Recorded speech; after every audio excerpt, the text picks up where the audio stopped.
အကျိုးလိုညောင်ရည်သွန်းကြတဲ့သူချက်ပါပဲဆိုတော့အားလုံးပဲမင်္ဂလာပါကျွန်မနီနာပါဒီနေ့မှာတော့ဗောနော်ကျွန်တော်တို့အောင်မြင်ရေးလမ်းကြောင်းတွေထားအောင်ဗောနော်ကျွန်တော်တို့စိတ်ခွန်အားရှိမှကျွန်တော်တို့အောင်မြင်ဖို့ဆိုတာဖြစ်လာတယ်ဗောနော်အဲ့ဒီတော့ကျွန်မကကြုံဖူးတွေ့ဖူးကြားဖူးကိုယ်တိုင်ဖြစ်ဖူးတဲ့အရာတွေနဲ့ပတ်သက်ပြီးတော့ကြားဆွေးနွေးပြန်ပြီးတော့တင်ပြမယ်ဗောနော်ဆိုတော့ကျွန်တော်တို့မအောင်မြင်သေးတာမကြိုးစားလို့မဟုတ်ပဲဒီလက်မမှန်သေးလို့ဆိုတာကျွန်တော်တို့လူငယ်တွေရောလူကြီးတွေရောသိကြတယ်ဗောနော်ဆိုတော့ကျွန်တော်တို့ကနောက်တစ်ခုကြားဖို့ကြတယ်အောင်မယ်ဗောနော်အကျိုးမြတ်မြူပဲအရှုံးခံပြီးတော့ရောင်းမင်းနေဒါ no မဟုတ်ဘူးလုံးဝမဟုတ်ဘူးဘာလို့လဲဆိုတော့ကိုယ့်ရဲ့အလုပ်လုပ်ပါပြီဆိုမှအကျိုးအမြတ်မယူပဲဘယ်သူကလုပ်မှာတော့ဟုတ်တယ်မလားအခုခေတ်ကာလဆိုပိုးလို့တောင်စိုးတည်တယ်အကျိုးလို့ညောင်ရည်သွင်းချတဲ့သူကျဲပါပဲဒါပေမဲ့ညောင်ရည်လောင်းကြတာအပြစ်မဟုတ်ပါဘူးလူတိုင်းဟာ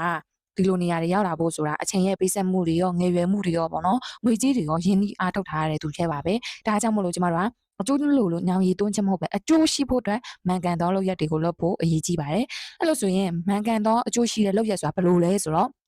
ကျမတို့ဘယ်အလုပ်တစ်ခုကိုပဲလုပ်အဲ့ဒီအလုပ်ပေါ်မှာသစ္စာထားပါနောက်တစ်ချက်အရေးကြီးဆုံးကကျမတို့ဘာပဲလုပ်စေတနာထားပြီးလုပ်တယ်ဆိုရင်เนาะကျမတို့ကအောင်မြင်ရေးလမ်းကြောင်းပေါ်ကိုအမှန်တကယ်ရောက်ရှိလာမှာဖြစ်ပါတယ်ဆိုတော့ဒီနေ့ရဲ့ model လေးကအားလုံးကိုအားအင်ရလိမ့်မယ်လို့မျှော်လင့်ပါတယ်ကျေးဇူးပါ